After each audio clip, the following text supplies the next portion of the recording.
السلام عليكم ورحمة الله وبركاته. وعليكم السلام ورحمة الله وبركاته. الحمد لله الذي خلق السماوات والأرض وما بينهما وما تحت الثرى، وخلق الإنسان من سلالة من طين، وخلق الإنسان في أحسن تقويم، وجعل لنا أمة محمد صلى الله عليه وسلم، وجعل لنا خير أمة محمد صلى الله عليه وسلم. قال تعالى في كلامه المجيد وفرقانه الحميد: ومن شر حاسد إذا حسد. وقال تعالى: أبى واستكبر وكان من الكافرين. وقال تعالى: إن الله وملائكته يصلون على النبي يا أيها الذين آمنوا صلوا عليه وسلموا تسليما. اللهم صل على محمد وعلى آل محمد كما صليت على إبراهيم وعلى آل إبراهيم إنك حميد مجيد. اللهم بارك على محمد وعلى آل محمد كما باركت على إبراهيم وعلى آل إبراهيم إنك حميد مجيد. وقال رسول الله صلى الله عليه وسلم: من سطر عورة مسلم سطره الله في الدنيا والآخرة. وقال رسول الله صلى الله عليه وسلم: من رد عرض أخيه رد الله عن وجهه النار يوم القيامة، أو كما قال عليه الصلاة والسلام. আমরা একবার আল্লাহু আকবার বলে দাঁড়াবো, দাঁড়িয়ে জায়গাগুলো পূরণ করে তারপর বসবো। আল্লাহু আকবার। জায়গাগুলো পূরণ করবে, কোনো জায়গা যেন ফাঁকা না থাকে, জায়গাগুলো পূরণ করবে, সামনের জায়গাগুলো পূরণ করবে। এই এখানে ফাঁকা থাকলো, কারণ এখানে আসা যাবে না। আরে ভাই, যেগুলো একজন আসলে মুস্তাফা সবাই দেন।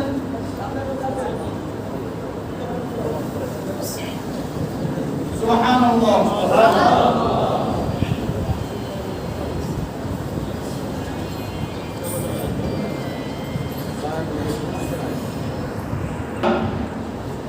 আমরা গত সপ্তাহে তাহারাত সম্পর্কে আলোচনা শুরু করেছিলাম।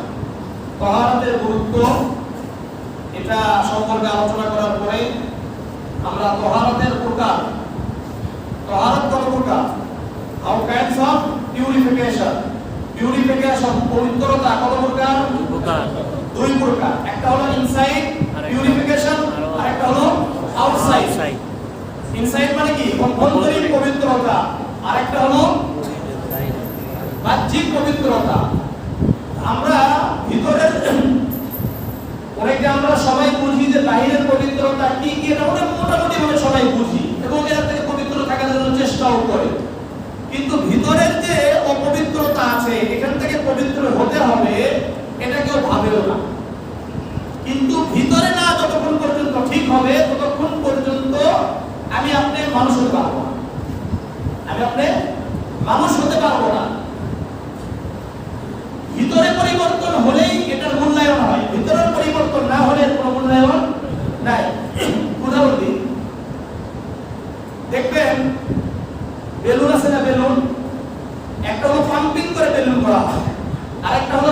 মাধ্যমে বেলুন করা হয়। দুই বেলুন কি আকাশে ওড়ে? এটা উড়বে? যেটা পাম্পিং করে করেন এটা এখানে ছেড়ে দিবেন, আস্তে আস্তে কোথায় পড়বে? নিচে পড়বে, কারণ এর ভিতরের পরিবর্তন হয় না। আর গ্যাস দিয়ে যেটাকে কি করেছেন? আমরা ফুলাবো, এটা কি হবে? ছেড়ে দেওয়ার সঙ্গে সঙ্গে কোথায় যাবে? পরিবর্তনটা কোথায়? কথা বলেন, ভিতরে। পরিবর্তনটা কোথায়? ভিতরের পরিবর্তন হবে। যদি ভিতরের পরিবর্তন হয় তাহলে মূল্যায়ন হবে। ভিতর যদি পরিবর্তন হয়ে যায় তাহলে ভালো মানুষ, আর ভিতর যদি পরিবর্তন না হয় বাহ্যিক দৃষ্টিকোণ থেকে অনেক ভালো মানুষ মনে হচ্ছে, কিন্তু আসলেই তার ভিতর পচা। এর অর্থ হলো সে পচা। সে কি? পচা। এই যে খাবারের যে দুর্গন্ধ, এর থেকেও যদি আমাদের ভিতরের যে অবস্থা, এই অবস্থা যদি আল্লাহ প্রকাশ করে দিতেন তাহলে ইমাম সাহেবের কাছে কেউ দাঁড়াতে পারছে না। কারণ ভিতরটা তো একেবারে ময়লা, ভিতরটা একেবারে আমাদের দুর্গন্ধ। এই জন্য কি পিছনে দাঁড়ানো যেত না, সামনে দাঁড়ানো যেত না, কাছে দাঁড়ানো যেত না। আল্লাহ রহম করে, দয়া করে, মায়া করে আমাদের এই ভিতরের যে পচা দুর্গন্ধযুক্ত আমাদের অবস্থা, এটা প্রকাশ করেন নাই। এটা কি করেন নাই? প্রকাশ করেন নাই। ডিম আছে না? ডিম দেখছেন? ডিম সিদ্ধ করলে পরিবর্তনটা কোথায় হয়? ভিতরে পরিবর্তন হয়। শক্ত হয় কোথায়? ভিতরে পরিবর্তন হওয়ার কারণে ওটা কি হয়? খাবারের উপযুক্ত হয়। ভিতরে যেটার পরিবর্তন হয় না ওটা নষ্ট হয়ে যায়। এই জন্য কি দরকার? ভিতরের পরিবর্তন দরকার, ভিতরের পবিত্রতা দরকার, পিউরিফিকেশন হওয়া দরকার। কোথায়? ভিতরে। এই ভিতরের পরিবর্তনের ব্যাপারেই আমার আলোচনা গত সপ্তাহে শুরু হয়েছে। আমরা গত সপ্তাহে একটা আলোচনা করেছি যে শিরক থেকে মুক্ত হতে হবে। কি থেকে? শিরক থেকে মুক্ত হতে হবে। আকীদাগতভাবে আমাদের ভিতরটা পরিবর্তন করতে হবে। এটার উপর মোটামুটি আলোচনা করেছি, বেশি আলোচনা করতে পারি না। শিরক থেকে মুক্ত হওয়া দরকার। এই শিরকের মধ্যে আরেকটা পরে রিয়া। রিয়া মানে হলো লোক দেখানো। কি দেখানো? লোক দেখানো ইবাদত, লোক দেখানো কাজ করা। মানুষ কেন দেখে না? প্রকাশ করতে চায়। এগুলো ইবাদত আল্লাহর কাছে গ্রহণযোগ্য নয়। হ্যাঁ, আপনি যদি ইবাদত করছেন, আপনি ভালো কাজ করছেন, আমি ভালো কাজ করছি, এটা যদি এমনি আমার ইচ্ছা ছাড়াই, উইদাউট উইলিং, আমার ইচ্ছা নেই কিন্তু কি হয়ে গেছে? প্রকাশ হয়ে গেছে। এই প্রকাশ হলে দ্বিগুণ সওয়াব পাবেন। আমার ইচ্ছা নেই কিন্তু অনিচ্ছা সত্ত্বেও আমি বিভিন্ন ভালো কাজ করলাম, আপনারা বিভিন্ন ভালো কাজ করেন, কিন্তু আপনার ইচ্ছা নাই যে কেউ এটা জানুক, কেউ এটা দেখুক, কিন্তু এমনি আল্লাহ প্রকাশ করে দিয়েছেন। আল্লাহ রাসূল বলেন ওই ব্যক্তি দ্বিগুণ সওয়াব পাবে। কারণ কি? একটা হলো তার ইবাদতের কারণে, আরেকটা হলো আমার আপনার ইবাদত দেখে, আমার আপনার ভালো কাজগুলো দেখে অন্যরা উৎসাহিত হয়েছে, ইন্সপায়ার্ড হয়েছে। এই কারণে সে আপনি কিভাবে দ্বিগুণ সওয়াব পাবেন। কিন্তু ইচ্ছা করেই প্রকাশ করেন, ইচ্ছা করেই কি প্রকাশ করেন। হুজুর আমার নাম বললো না, কিছু দান করলাম, এটা কি ইচ্ছা না অনিচ্ছা? কিন্তু আপনি চান নাই, হুজুর ইচ্ছা করে কি করেছে? প্রকাশ করে দিয়েছে। তাহলে কি আপনি দ্বিগুণ সওয়াব পাবেন। কিন্তু আপনি চাচ্ছেন কেন হয় না? আমি কাজ করি এত কিছু, আমার নাম নাই, এই যে ভাব, এরকম যদি হয় তাহলে আপনার সওয়াব তো পাবেন না, আপনার আমলকে আল্লাহ তাআলা ধ্বংস করে দেবেন। আমলকে ধ্বংস হয়ে যাবে। এই জন্য হাসরের ময়দানে তিন ব্যক্তিকে আল্লাহ জাহান্নাম দিবেন। ইন্না আউলান নাস ইয়াউমাল কিয়ামাতি ইগসা আলাইহি রাজুলুন মুশতাসিদা। একজন ওই ব্যক্তি যে আল্লাহর রাস্তায় জিহাদ করতে করতে শহীদ হয়ে গেছে। আল্লাহ জিজ্ঞাসা করবে, তোমাকে আমি তো অনেক কি দিয়েছিলাম, নিয়ামত দান করেছিলাম, এই নিয়ামতের ফামা আমিলতা ফি, তুমি এর উপরে কি আমল করেছো? সে বলবে, কাতালতু, আমি জিহাদ করেছি। আমি কি করেছি? জিহাদ করেছি। জিহাদ করতে করতে আমি শহীদ হয়েছি। আল্লাহ রাব্বুল আলামিন বলবেন হাশরের ময়দানে, কাযাবতা, তুমি মিথ্যা বলছো। তুমি কি করছো? মিথ্যা বলছো। তুমি তো এই জন্য জিহাদ করেছো। ইয়াকালু জারিকুম, তোমাকে মানুষ কি বলবে? বীর বলবে। তোমাকে মানুষ মুজাহিদ বলবে। মানুষ তোমাকে বিশাল বড় আলেম বলবে। এই কারণে তুমি কি করেছো? তুমি জিহাদ করেছো। সুতরাং ইলা, এটা তো বলা হয়েছে, তুম্মা উমিরা বিহি ফাসুহিবা আলা ওয়াজহি হাত্তা উলকিয়া ফিন নার। আল্লাহ রাসূল বলেন, তার ব্যাপারে হুকুম করা হবে, আদেশ করা হবে, তাকে হিচড়ে হিচড়ে জাহান্নামে নিক্ষেপ করো। কে? মুজাহিদ। মুজাহিদ মানে কি? যে আল্লাহর রাস্তায় জিহাদ করেছে এই ব্যক্তি সম্পর্কে। দ্বিতীয় আরেকজন ব্যক্তিকে আল্লাহ রাব্বুল আলামিন ডাকবেন, যে কারি, কোরআন পড়েছে। আল্লাহ রাব্বুল আলামিন বললেন, তোমাকে আমি তো অনেক নিয়ামত দান করেছি, কেরাত পড়া, কোরআন পড়া, অনেক সুর দান করেছিলাম, তুমি কি করেছো? সে বলবে, তাআল্লামতুল কুরআন ওয়া আল্লামাহু ওয়া আল্লামতুহু, আমি কোরআন পড়েছি এবং কোরআনকে শিক্ষা দিয়েছি। ওয়া ক্বারাতুল কুরআন, এবং আমি কোরআন পড়েছি, কোরআনকে শিক্ষা দিয়েছি। আল্লাহ রাব্বুল আলামিন সঙ্গে সঙ্গে বললেন, কাযাবতা, তুমি মিথ্যা বলছো। কারণ তুমি এই জন্য কোরআন পড়েছো, কোরআন শিখিয়েছো, তুমি কেরাত তেলাওয়াত করেছো এই জন্য যে তোমাকে মানুষ কারি বলবে। মানুষ তোমাকে কি বলবে? কারি বলবে। মানুষ তোমাকে আলেম বলবে, বড় আলেম, আল্লামাতুদ দাহাব।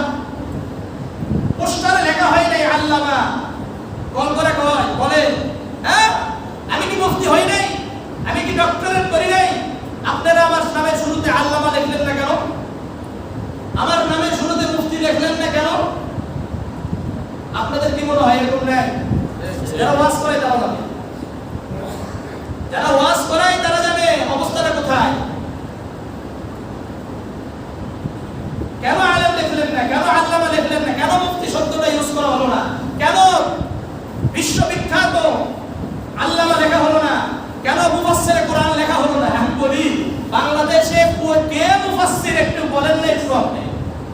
মুফাসসির তো লেখাই ঠিক না আমার দৃষ্টিকোণ থেকে। কারণ আমরা তো সবাই তাফসীর, অন্যদের তাফসীর করে তাফসীর করি। তাহলে আমি মুফাসসির হলাম কিভাবে? আমি তো হলো কপি করি। কপি বুঝেন? কপি বুঝেন? ওখানে যা আছে এটা পরে আমি আপনাদের সামনে উপস্থাপন করছি। আমি বলি যে তাফসীর ইবনে কাসিরে আছে, অমুক তাফসীরে আছে, তাহলে আমি কিভাবে মুফাসসির হলাম?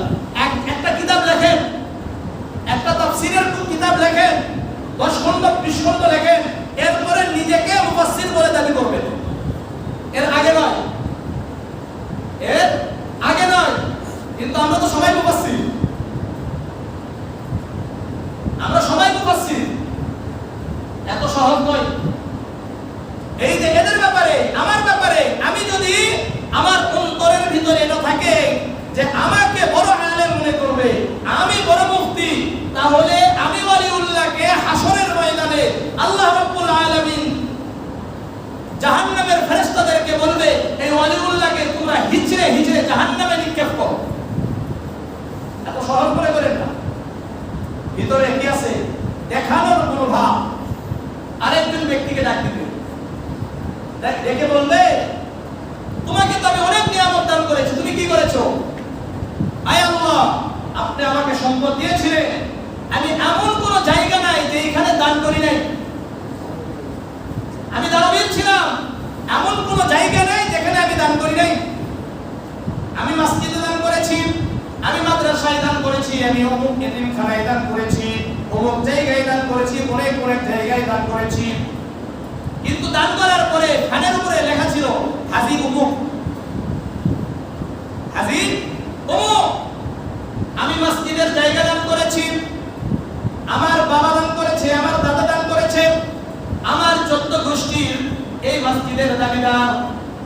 এরকম আছে কি না? এই যে দান, এই দান সম্পর্কে তখন বলা হবে, তখন আল্লাহ রাব্বুল আলামিন বলবেন, কাযাবতা, মিথ্যাবাদী তুমি। কারণ তুমি তো এই জন্য দান করেছো যে মানুষ যেন তোমাকে সাফি বলে। কি বলে? সাফি বলে, দানশীল বলে। এইটা এটা তো বলা হয়েছে, সুম্মা উমিরা বিহি ফাসুহিবা আলা ওয়াজহিহি হাত্তা উলকিয়া ফিন নার। আল্লাহ রাব্বুল আলামিন বলবেন, তাকে হিচড়ে হিচড়ে উল্টিয়ে তাকে উপর জাহান্নামে নিক্ষেপ করো। এই রূপটা আমাদের মধ্যে আছে কি নাই? আছে কি নাই? এটা আছে।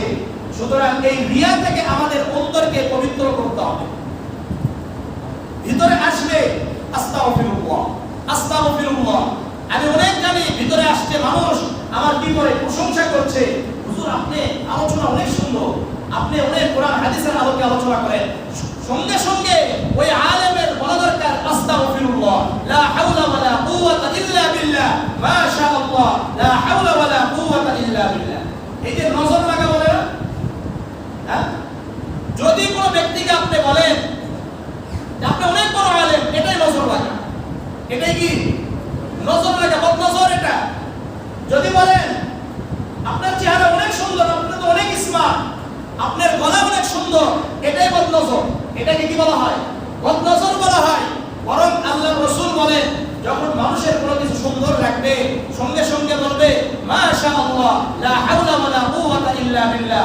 আপনাকে আল্লাহ কত সুন্দর কণ্ঠ দিয়েছেন, এই কণ্ঠের উপযুক্ত আপনি ছিলেন না, আলেম এত বড় আলেম হওয়ার উপযুক্ত আপনি ছিলেন না, এত বড় বীর মুজাহিদ হওয়ার উপযুক্ত আপনি ছিলেন না, এত বড় দানশীল আপনি হওয়ার উপযুক্ত ছিলেন না। আল্লাহ আপনাকে কি দিয়েছেন? কোরআন পড়ার শক্তি দান করেছেন, কেরাত পড়ার, কেরাত তেলাওয়াতের শক্তি দান করেছেন, বড় আলেম হওয়ার তৌফিক দান করেছিলেন। আল্লাহ তাআলা আপনাকে সম্পদ দিয়েছিলেন, সেই সম্পদ ব্যয় করার তৌফিক দান করেছেন। এটা একমাত্র ইচ্ছা কার? আল্লাহ। সুতরাং যখনই কারো প্রশংসা করব আমরা কি বলবো বলেন? মাশাআল্লাহ, লা হাওলা ওয়ালা কুওয়াতা ইল্লা বিল্লাহ। মনে রাখবেন, যখন মানুষের প্রশংসা করব কি বলতে হবে? মাশাআল্লাহ, লা হাওলা ওয়ালা কুওয়াতা ইল্লা বিল্লাহ। ছোট ছোট বাচ্চাদেরকে দেখি, মাশাআল্লাহ বহুত কিউট, লা হাওলা ওয়ালা কুওয়াতা ইল্লা বিল্লাহ। অনেক সুন্দর আপনার সন্তান, মাশাআল্লাহ, লা হাওলা ওয়ালা কুওয়াতা ইল্লা বিল্লাহ। তাহলে বদনজর লাগবে না? বদনজর মানে এটা নয় যে খারাপ চিন্তা করা, বদনজর অর্থই হলো এটা। সহিহ বুখারীর হাদিস, এক ব্যক্তি অনেক সুন্দর, সাহাবীদের মতো হতে গোসল দিচ্ছে, আরেক সাহাবী পাশ দিয়ে যাচ্ছিলেন, বললেন তোমার স্কিন কত সুন্দর, তোমার চামড়া কত সুন্দর, তুমি কত সুন্দর। সঙ্গে সঙ্গে যে ব্যক্তি সুন্দরকে বলা হয়েছে সে বেহুশ হয়ে পড়ে গেছে।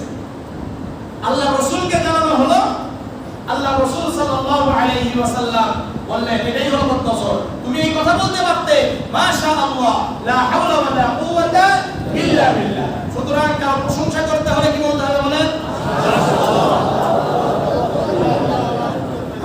আর যার প্রশংসা করবে তাকে বলতে হবে আস্তাগফিরুল্লাহ, আস্তাগফিরুল্লাহ, আস্তাগফিরুল্লাহ। আয় আল্লাহ, ভিতরে কি চলে আসছে? অহংকার চলে আসছে। আস্তাগফিরুল্লাহ, আস্তাগফিরুল্লাহ এই বলে আমাদেরকে কি করতে হবে? ভিতর থেকে একমাত্র আল্লাহই আমাকে দিয়েছেন, এটা অন্তর থেকে কি করতে হবে? প্রকাশ করতে হবে।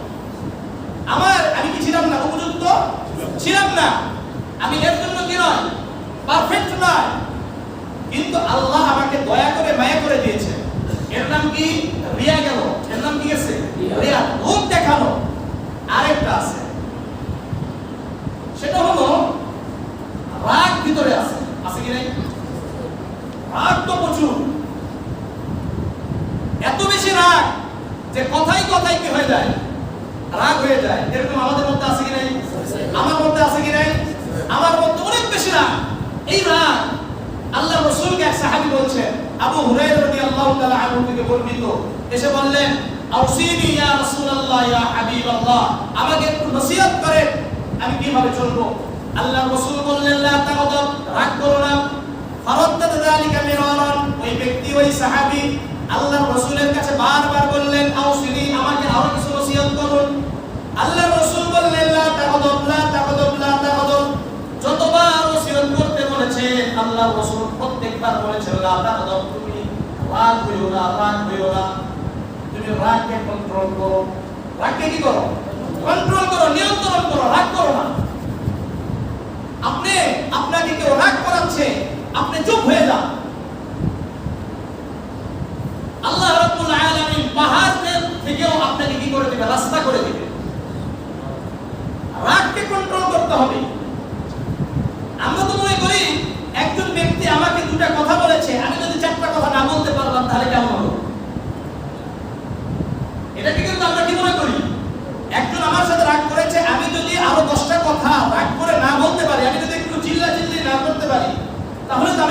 জিততে পারলাম না, এটা আমাদের ভিতরে আছে কি নাই?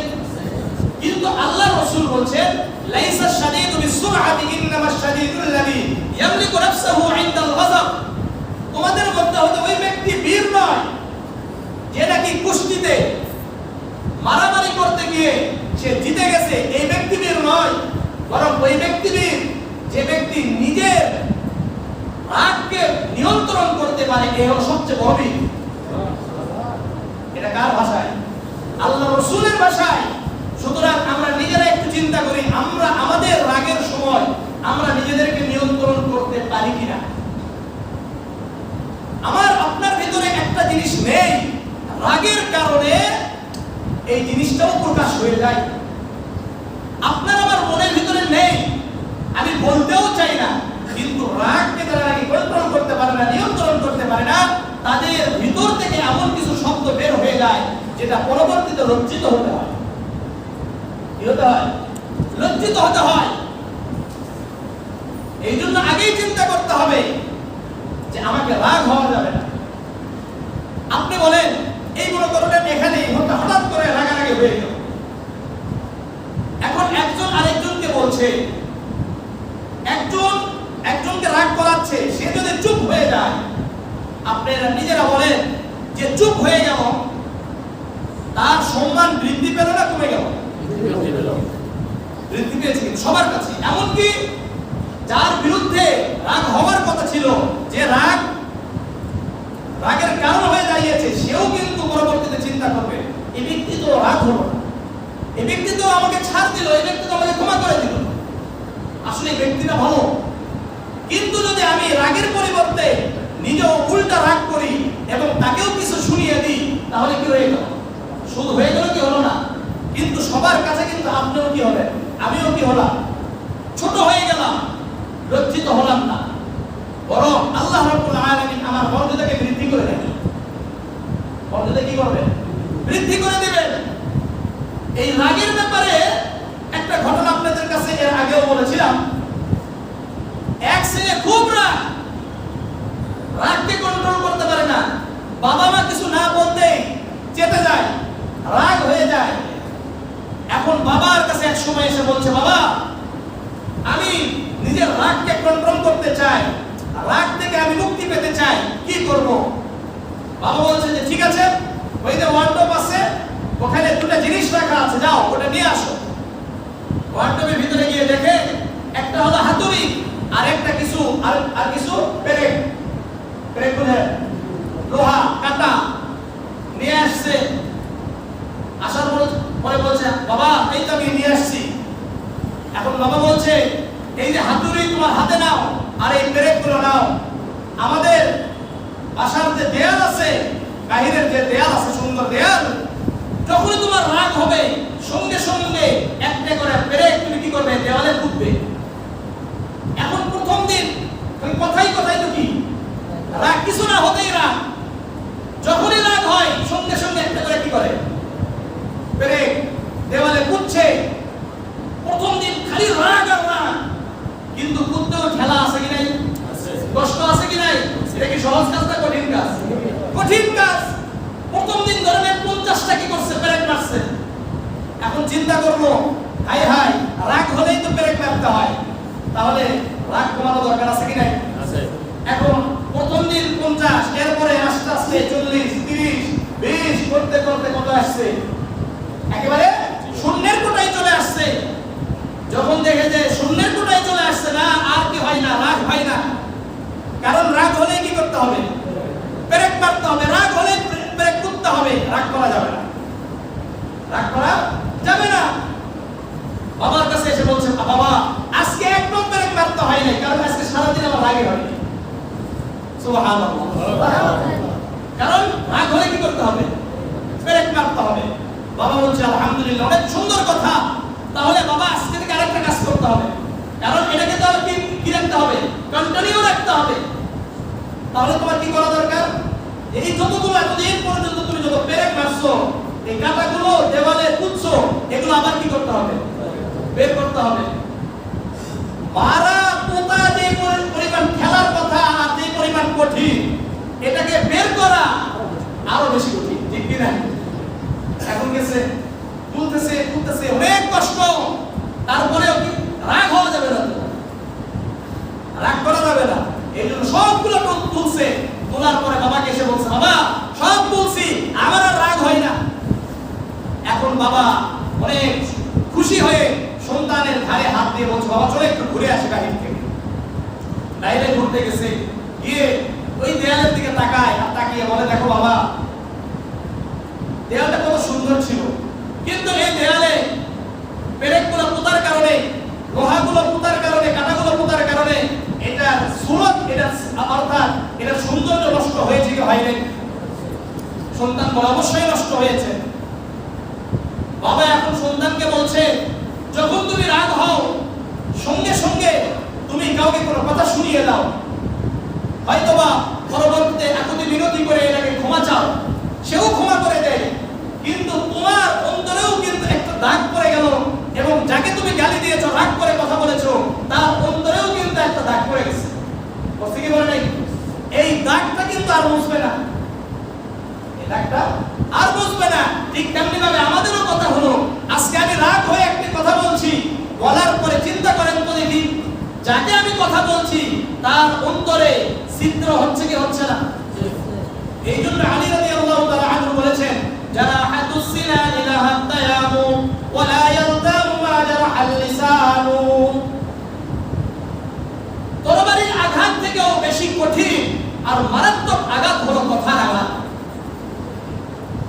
আপনাকে আমাকে কোনো চাকু দিয়ে কেউ আঘাত করেছে, এটা কিছুদিন পরে কি হবে? সেলাই করবেন, সেলাই করার পরে ভালো হয়ে যাবে, এক সময় দেখবেন যে এটা নিশ্চিহ্ন হয়ে যাবে, অর্থাৎ একেবারেই কি হয়ে যাবে?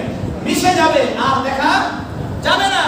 কিন্তু কোন ব্যক্তিকে আমি কথা দিয়ে আঘাত করেছি, এই কথার আঘাতের কারণে মওত পর্যন্ত, মৃত্যু পর্যন্ত তার অন্তরে ব্যথা লেগেই থাকে, এটা আর বুঝবে না। এই জন্য নিজেকে কন্ট্রোল করতে হবে। আর এটা আমাদের কিসের রোগ? ভিতরের রোগ, অন্তরের রোগ। আল্লাহ রাসূল সাল্লাল্লাহু আলাইহি ওয়াসাল্লাম এটা তো একটা গল্পের মাধ্যমে আপনাদেরকে বুঝালাম, এভাবেও কি করা যায়? রাগকে কন্ট্রোল করা যায়। যখন কোনো ব্যক্তি রাগ হবে, আল্লাহ রাসূল সাল্লাল্লাহু আলাইহি ওয়াসাল্লাম বলেন, ইলা গাদিবার রাদ্দু ইলা গাদিবার রাজুল ক্বালা আউযু বিল্লাহি মিনাশ শাইতানির রাজীম। যখন কেউ রাগ হবে সঙ্গে সঙ্গে আল্লাহ রাব্বুল আলামিনের কাছে বলবে, আউযু বিল্লাহি মিনাশ শাইতানির রাজীম, আমি আল্লাহর কাছে আশ্রয় চাচ্ছি অভিশপ্ত শয়তান থেকে। এটা হলো এক নম্বর। এটা কয় নম্বর? এক নম্বর। দুই নম্বর টিপস হলো, ইযা গাদিবা আহাদুকুম ফালইয়াসকুত, যখন তোমাদের মধ্য হতে কেউ রাগ হবে সঙ্গে সঙ্গে ওই ব্যক্তি চুপ হয়ে যাবে। কি হয়ে যাবে? চুপ হয়ে যাবে, চুপ করে থাকবেন, কোনো কথা বলবেন না, মুখ দিয়ে কোনো কথা উচ্চারণ হবে না। এটা দুই নম্বর টিপস। তিন নম্বর হলো, যখন কোনো ব্যক্তির রাগ হবে, যদি চুপ হওয়ার পরেও কিনা হয়, কন্ট্রোল করতে না পারে, ফালইয়াখরুজ, সে ওই জায়গা থেকে বের হয়ে যাবে, অন্য জায়গায় চলে যাবে, অন্য জায়গায় চলে যাবে। আল্লাহ রাসূল বলেন, আর যদি আরেকটা বলবো, আল্লাহ রাসূল বলেছেন, ইযা গাদিবা আহাদুকুম ওয়া হুয়া কায়িমুন ফালইয়াজলিস, যদি তোমাদের মধ্য হতে কেউ রাগ হয় আর এই খারাপ রাগ হওয়ার অবস্থায় সে যদি দাঁড়িয়ে থাকে, ফালইয়াজলিস, সে যেন কি হয়ে যায়? বসে যায়। ফাইন যাবা আনহুল গাদাব, যদি বসা অবস্থায় তার রাগ চলে যায় তাহলে তো আলহামদুলিল্লাহ। এরপরেও যদি রাগ না কমে, ফালইস্তাজি, সে যেন শুয়ে পড়ে। সে কি করবে? শুয়ে পড়বে। শোয়ার পরেও যদি না হয় তাহলে কি করবে? ঘুমিয়ে পড়বে, জায়গাকে ত্যাগ করবে। আল্লাহ রাসূল বলেন, ইযা গাদিবা আহাদুকুম, যখন তোমাদের মধ্য হতে কেউ রাগ হবে, ফালইয়াতাওয়াসসা, সে যেন ওযু করে। সে কি করবে? ওযু করবে। কারণ ইন্নাল গাদাবা মিনাশ শাইতান, রাগ কার পক্ষ থেকে? শয়তানের পক্ষ থেকে। ওয়া ইন্নাশ শাইতানা খুলিকা মিনান নার, আর শয়তানকে সৃষ্টি করা হয়েছে আগুন থেকে। ওয়া ইন্নামা তুফতাউন নারু বিল মা'i, আর আগুনকে নিভাতে হয় কি দিয়ে? পানির মাধ্যমে। সুতরাং যখন তোমাদের রাগ হবে সঙ্গে সঙ্গে ওযু করবে, সঙ্গে সঙ্গে ওযু করার পরেও যদি না হয় গোসল করো। কি করতে হবে? গোসল করতে হবে, তাহলে আল্লাহ রাব্বুল আলামিন আমাকে আপনাকে রাগ থেকে মুক্তি দান করবেন, রাগকে কন্ট্রোল করার তৌফিক দান করবেন। এবং যখন রাগ হবে তখন আমাকে আপনাকে চিন্তা করতে হবে এই রাগের পরিণতি কি হতে পারে। রাগের পরিণতি কি হতে পারে? আমরা অনেকেই আছে দেখবেন রাগ করে কি করে বিভিন্ন জিনিস তুলে ফেলে দেয়, ভেঙে ফেলে, রসরকা। আমার নিজের, কিন্তু নিজের হয়েছে না, নিজের ক্ষতি এটাকে মনে করতে হবে। রাগ যখন হবে তখন এর পরিণতির কথাগুলো মনে করতে হবে। এই রাগের পরিবর্তে কি হতে পারে, এর পরিণতিটা কি হইতে পারে। আমি রাগ হয়ে যে অমুকরে কথা বলছি, আসলে পরবর্তীতে কি হইতে পারে, পরবর্তীতে কি আমাকে আবার দৌড়াদৌড়ি করতে হবে কিনা। এরকম হয় কি হয় না? রাগ হয়ে একজনকে আঘাত করলেন, কিন্তু দেখা যাচ্ছে যাকে আঘাত করেছেন সে আপনার থেকেও শক্তিশালী। পরবর্তীতে এখন কি শুরু হয়ে গেছে, এখানে সেখানে দৌড়াদৌড়ি শুরু করে দিয়েছে।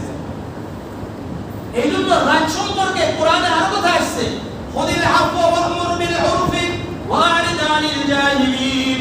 যখন রাগ হবে সঙ্গে সঙ্গে তুমি ক্ষমা করে দাও, সঙ্গে সঙ্গে কি করে দিতে হবে, ক্ষমা করো। ওয়া'রিদ আনিল জাহিলিন, রাগ থেকে মুক্তি পাওয়ার আরেকটা কৌশল হলো যাদের কাছে গেলে রাগ হওয়ার সম্ভাবনা আছে, যেই পরিবেশে গেলে রাগ হওয়ার সম্ভাবনা আছে, ওই পরিবেশগুলোকে আপনাকে এড়িয়ে চলতে হবে, আমাকে এড়িয়ে চলতে হবে। যেই এলাকায় গেলে, যেই পরিবেশে গেলে, যেই মানুষদের কাছে গেলে রাগ হওয়ার সম্ভাবনা আছে, ওই সমস্ত মানুষকে পরিত্যাগ করো, ওই সমস্ত ব্যক্তিদেরকে পরিত্যাগ করতে হবে, ওই সমস্ত পরিবেশকে পরিত্যাগ করতে হবে, ওই সমস্ত জায়গাগুলোকে, স্থানগুলোকে পরিবর্তন করতে হবে, পরিত্যাগ করে আমাকে আপনাকে চলতে হবে। তাহলে রাগ থেকে মুক্তি পাওয়া যাবে। অনেকে রাগ হয়ে তালাক দিয়ে দেয়, তালাক দেওয়ার পরে হুজুর আমি তো রাগ হয়ে দিয়েছি, এখন কত কৌশল আছে কি নাই, কত কৌশল অবলম্বন করে, কিন্তু রাগ হয়ে তো কি করেছে, তালাক দিয়েছে। আমি বলি কেউ হাসি খুশি তো তালাক দেয় না, যারা তালাক দেয় ওদিন সব কি রাগ হয়েই তালাক দেয়, কেউ আনন্দে তালাক দেয় নাকি? কিন্তু চিন্তা করতে হবে যে আপনি তালাক দিচ্ছেন, তালাক দেওয়ার পরে কি হবে। আমি এই মসজিদে আসার পর থেকে কমপক্ষে 50-এর উপরে চলে গেছে এরকম ঘটনা আসছে যে হুজুর রাগ করে তালাক দিচ্ছে। আপনি তালাকই দিবেন, আপনার আবার ফিরেই দিবেন, আপনার তালাক দিতে গেছেন কেন? ওই যে রাগরা কি করতে পারে নাই, কন্ট্রোল করতে পারে নাই। আপনার সন্তান আছে, আপনার সন্তান আছে, আপনি কিভাবে তালাক দিবেন? এসে বলে হুজুর আমার সন্তান আছে। ইসলাম কি এত কঠিন? ইসলাম কে বলছে কঠিন? আপনি তো কঠিন বানিয়েছেন। ইসলাম কি বলেছিল যে আপনাকে তালাক দিতে? ইসলামে সবচাইতে নিকৃষ্ট হালাল বলা হয়েছে, আবওয়াজুল হালাল আত-তালাক। সবচাইতে নিকৃষ্ট অনুমতি হলো তালাক দেওয়া, সবচাইতে নিকৃষ্ট কাজ তালাক দেওয়া, এটাকে সবচাইতে নিকৃষ্ট বলেছে ইসলাম। আর আপনি তালাক অহরহ দিচ্ছেন, এই দোষটা কি ইসলামের না আপনার আর আমার? আমার দোষ এটা। সুতরাং রাগ করা যাবে? কারা কারা আজকে থেকে রাগকে কন্ট্রোল করার জন্য চেষ্টা করবেন ইনশাআল্লাহ? নামাজ ছেড়ে দিতে পারবেন? যাবেন না তো? হুজুর আমাকে অমুকে এটা বলছে, আমি আপনি যদি কোন জায়গা থেকে সরে যাই, আল্লাহ রাব্বুল আলামিন হাসরের ময়দানে বলবেন এই মসজিদ কার? আমার ছিল। এই মসজিদ কি হুজুরের? এই মসজিদ কি ইমাম সাহেবের? হ্যাঁ, তো তুমি ইমাম সাহেবের সাথে রাগ করে তুমি মসজিদ ছাড়ো। আল্লাহ যদি ধরে বলার কিছু থাকবে? বলার কিছু থাকবে না। বরং যার সাথে রাগ হয়েছে, যার কারণে রাগ হয়েছে, আপনি নিজেকে কন্ট্রোল করে চুপ থাকেন, দেখবেন ওই ব্যক্তির কাছেও সম্মান বাড়িয়ে দিবেন কে? আল্লাহ। সম্মান বাড়িয়ে দিবেন কে? আল্লাহ। সুতরাং নিজেদের ভিতরের রাগকে কন্ট্রোল করব তো ইনশাআল্লাহ। কারা কারা করবেন? ভিতরে আরেকটা রোগ আছে, সেটা হলো লোভ। সেটা কি? লোভ বুঝেন? লোভে পাপ, আর পাপে মৃত্যু। অতি লোভে রাজি নষ্ট। এই লোভের কারণেই কিন্তু আমাদের বাংলাদেশে যত দুর্নীতি বাস ধরা খেয়েছে, এরা অতি লোভে রাজি নষ্ট হয়েছে। অল্প খাইলে ধরা খেত না, কিন্তু খেতে হবে, খেতে খেতে খেতে খেতে খেতে এমন একটা অবস্থায় চলে গেছে, আল্লাহ ধরে গেছে। আল্লাহ কি করছে? ওই যে বলছে লোভে পাপ, মানে লোভ যখন আসে তখন পাপ করে। পাপ মানে মেরে খায়, দুর্নীতি করে। যদি ভিতরে যদি লোভ না আসে তাহলে আপনি কি করতে পারবেন না, পাপে তো জড়িত হবেন না। আপনার ভিতরে যখন লোভ আসবে তখন মনে করবেন যে চাষাই করতে হবে, কিছু চাল চুরি করতে হবে, কিছু তেল চুরি করতে হবে, কিছু কাপড় চুরি করতে হবে, 10 টাকার জিনিসকে 2 লক্ষ টাকা বানাইতে হবে। এটা কখন হবে? যখন আমার আপনার ভিতরে কি আসবে? লোভ কাজ করবে। এই লোভ যখন কাজ করবে আপনি আমি কিন্তু আর শান্তিতে থাকতে পারবো না। দ্বিতীয় তলায় তৃতীয় তলায় যারা আছেন আমরা কিন্তু যখন আমাদের ভিতরে লোভ থাকবে, লোভ থাকার কারণে আমি আপনি কিন্তু শান্তিতে থাকতে পারবো না। কারণ ভিতরে তো আরো চাই, আরো চাই, আরো চাই, এইটা লাগবে, ওটা লাগবে, ওরে আল্লাহ আমার তো কিছুই নাই, এই ভাইয়ের তো 10টা বিল্ডিং হয়ে গেছে, আল্লাহু আকবার, আমার কিছুই নাই, আল্লাহ আরো লাগবে আমার। কিভাবে করা যায়? হালাল পন্থায় তো সম্ভব না। কি করবে? আরো চুরি করবে। এখন কি করবে? চুরি করবে। শান্তি নাই ভিতরে। এক বাদশা একজন ব্যক্তিকে নিয়ে, জ্ঞানী ব্যক্তিকে নিয়ে চলতেছে, আর খোঁজ খবর নিচ্ছে যে প্রজাদের মধ্যে কি অবস্থা। দেখে যে কোন প্রজা সন্তুষ্ট না, সবাই অশান্তিতে ভুগতেছে। এখন বাদশা জিজ্ঞাসা করছে, ভাই আমি এত এদের জন্য কাজ করি, এরা তো কেউ তো শান্তিতে নাই, সবাই অশান্তির মধ্যে ভুগতেছে, সবাই অসন্তুষ্ট, কারণ কি? এখন এই যে বিজ্ঞ ব্যক্তি, জ্ঞানী ব্যক্তি, সে বলছে কোনো সমস্যা নেই, আপনাকে একটা জিনিস খালি করতে হবে। এই কাজ করার পরে এরা যে আসলে কেন অশান্তিতে ভুগতেছে, কেন এরা অসন্তুষ্ট, এটা আপনি বুঝতে পারবেন। কি করবেন? দরবারেই রাজপ্রাসাদে একজন কাজ করে, এরকম একজন প্রজা বাড়ির সামনে অর্থাৎ ঘরের গেটের সামনে এক বস্তা থলিতে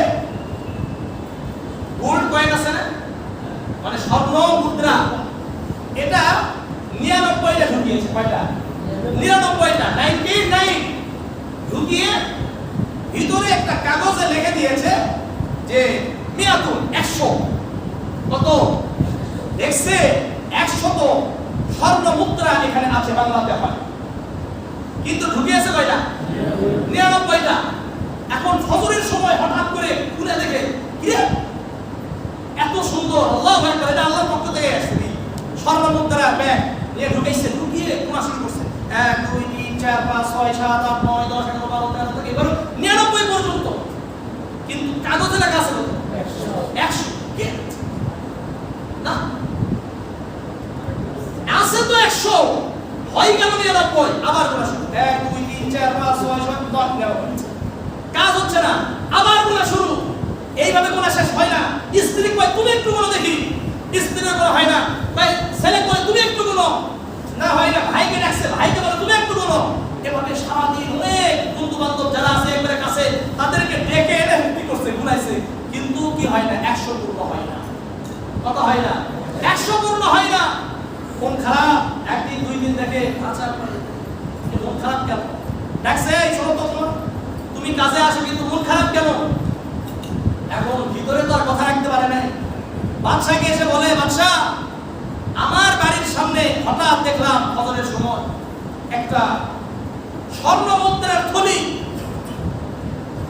কিন্তু তার ভিতরে একটি কাগজ পেয়েছি, লেখা আছে 100, তা কয়েন আছে, 100টা মুদ্রা আছে, কিন্তু গুনে দেখি কত?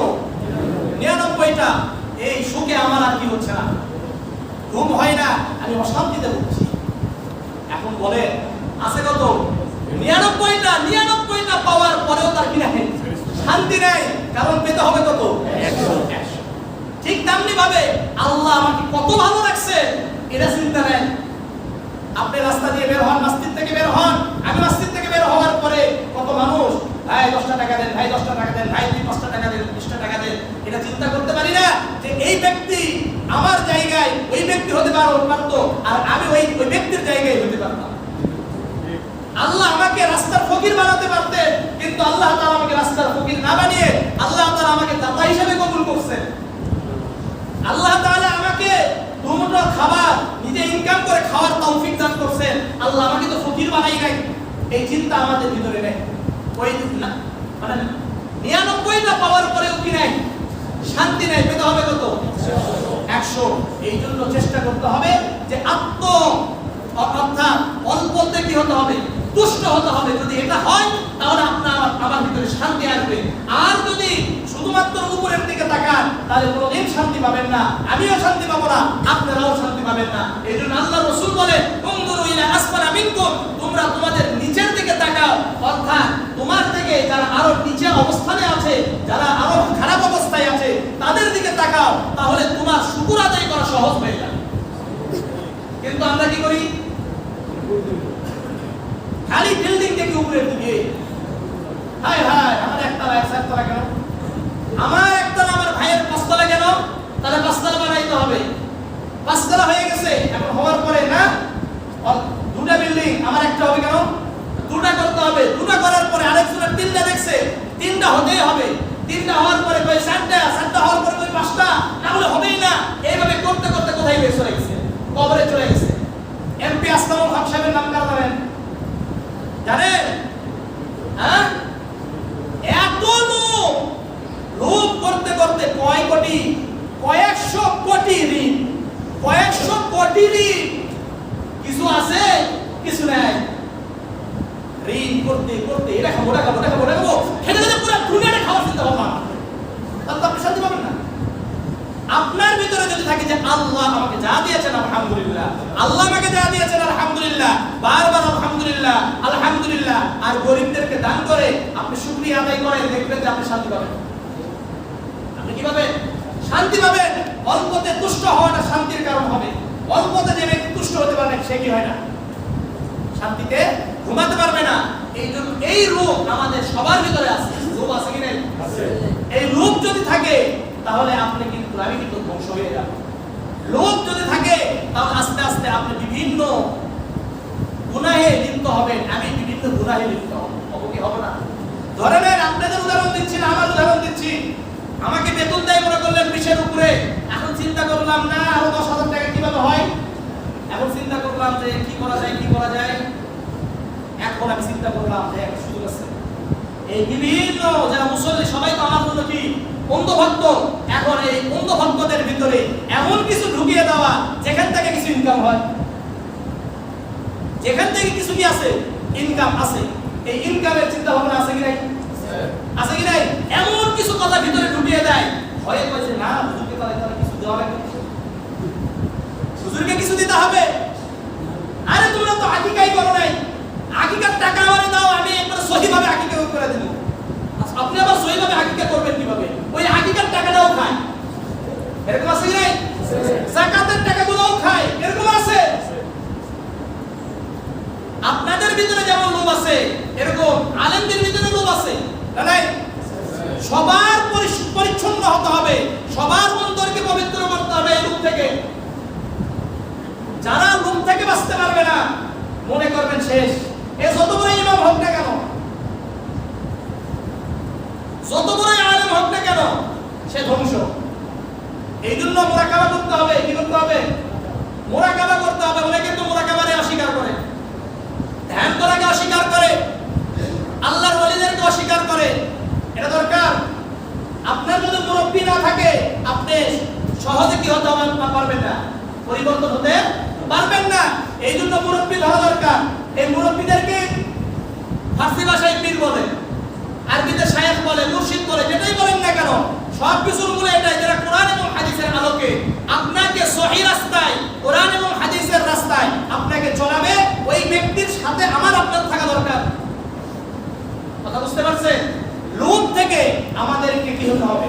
মুক্তি পেতে হবে, মুক্তি লাভ করতে হবে। লোভ আমাদের ভিতরে জায়গা দেওয়া যাবে না।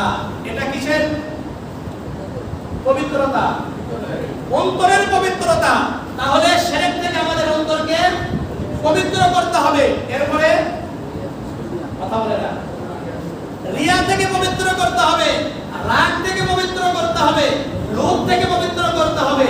আরো আছে হিংসা, গীবত, অহংকার। আছে কি নাই? অহংকারের ব্যাপারে আল্লাহ রাসূল বলেন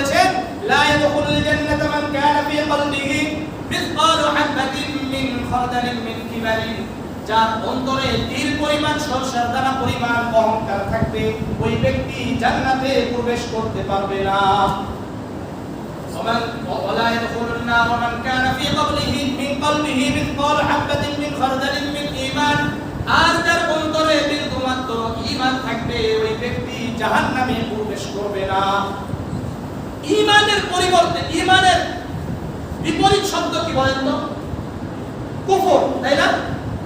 ঈমানের অ্যান্টোনিমস কি? কুফর। কিন্তু আল্লাহর রাসূল এখানে কুফর বলেন নাই, বরং কি বলেছেন? অহংকার বলেছে। কারণ অহংকার যে করবে সে কাফের হয়ে যাবে। আবা ওয়াস্তাকবার ওয়া কানা মিনাল কাফিরিন, আল্লাহ রাব্বুল আলামিন বলেন আজাজিল প্রথম অহংকার করলো, এরপরে সে কাফের হয়ে গেল। আগে কি অহংকার, এরপরে কাফের। এই জন্য অহংকার এটা আরো মারাত্মক, কি মারাত্মক রোগ এটা। এর থেকে বড় রোগ আর হতে পারে না। বুঝেই না যে আমার ভিতরে অহংকার আছে, সারা জীবন ইবাদত করছে, আমি কি কম ইবাদত করি? আমার থেকে বড় আলেম আর দুনিয়াতে কেউ আছে? আমি তো তাহাজ্জুদ গুজারি, আমি তো মনে করবেন সপ্তাহে সোমবারে রোজা রাখি, বৃহস্পতিবারে রোজা রাখি, আজ আমি নিজের রোজা রাখি, শাওয়ালের রোজা রাখি, দানের তো কোনো কি নাই, হদিসই নাই। এত এত করি, যেমন আজাজিল বলছিল আসমানের এমন কোন জায়গা আছে যেখানে আমার সাজদা নাই? আছে? কোন জায়গা বাদ নাই, সব জায়গায় আমার সাজদা। আমি সবচেয়ে বড় আলেম, আমি কেন আদমকে সাজদা করতে যাব? হ্যাঁ, আমি কেন এই এলাকার তো সবচেয়ে বড় মাতব্বর, আমি সবচেয়ে বেশি প্রভাবশালী, আমি মসজিদের জায়গা দান করছি, আমি মসজিদের সভাপতি, আমি বড় ইমাম, আমি কেন্দ্র মসজিদের ইমাম, আমি মানুষকে কেন সালাম দিব? সালাম তো অন্যরা আমারে দিবে। হ্যাঁ, এরকম ভাব আছে কি নাই? এরকম ভাবে ভাবে যাচ্ছে, মানে ভাবই আলাদা। এই ভাবটা সবার সবকিছু একবার মাটির সাথে আমরা মিশিয়ে দিবে, অহংকার ছাড়া কিছু থাকবে না, ভাবটা কিছু থাকবে না। একটা উদাহরণ দিই, শুনেন। পাহাড় আছে না, পাহাড়ের চূড়া, আপনি আমি যদি পাহাড়ের চূড়ায় উঠি, বলেন তো এই পাহাড়ের চূড়ার উঠার পরে আমার দুই চোখ নিচের মানুষগুলোকে কেমন মনে হবে? ছোট, একবারে নগণ্য মনে হবে না? তুচ্ছ মনে হবে না? আপনার দুই চোখে সব 1000 মানুষ তুচ্ছ, কিন্তু এই যে নিচে 1000 মানুষ আছে তাদের চোখ কয়টা? কয়টা? দুটা করে। 1000 মানুষের চোখ কয়টা? 2000। 2000 চোখ আপনাকে ছোট মনে করছে। কথা বুঝেন নাই এখনো?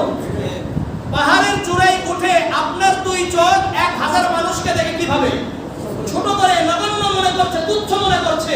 কিন্তু নিচে যারা, যাদেরকে আপনি তুচ্ছ মনে করছেন, তাদের চোখ কয়টা? 2000 চোখ আপনাকে দেখছে কিভাবে? ছোট্ট, তুচ্ছ মনে করছে, নগণ্য মনে করছে। ঠিক তেমনি ভাবে যারা অহংকারী, তার চোখ কয়টা? দুটা। এই অহংকারের চোখ দিয়ে দুটা দেখে এই এলাকার যে 1000, 2000, 4000 মানুষ আছে, এদেরকে কি মনে করে? তুচ্ছ মনে করে। কিন্তু এই 4000 মানুষকে যে, অথবা 10,000 মানুষকে যে তাকাচ্ছেন আপনি তুচ্ছ করে, এই 10,000 মানুষের 20,000 চোখের কাছে আপনি তুচ্ছ। বুঝছেন? এটা হলো অহংকারের ফল। অহংকার যতই বেশি করবে আপনি তত বেশি নগণ্য হবেন জনগণের কাছে, তত বেশি কি হবেন? জনগণের কাছে কি হবেন? তুচ্ছ মনে হবেন। এই জন্য অহংকারের যে ভিতরে একটা কি আছে, রোগ আছে, এটা থেকে পবিত্র হওয়া দরকার আছে কি নাই? আজকে এই পর্যন্ত আলোচনা হলো। আল্লাহ রাব্বুল আলামিন আমাদেরকে এই সকল প্রকার রোগ থেকে হেফাজত করেন। আমিন। বলা যাবে ইনশাআল্লাহ? ইনশাআল্লাহ। কারা করবেন? সবাই এই রোগগুলো থেকে নিজেদেরকে পবিত্র করবেন ইনশাআল্লাহ। আল্লাহ রাব্বুল আলামিন আমাদের সবাইকে হেফাজত করেন।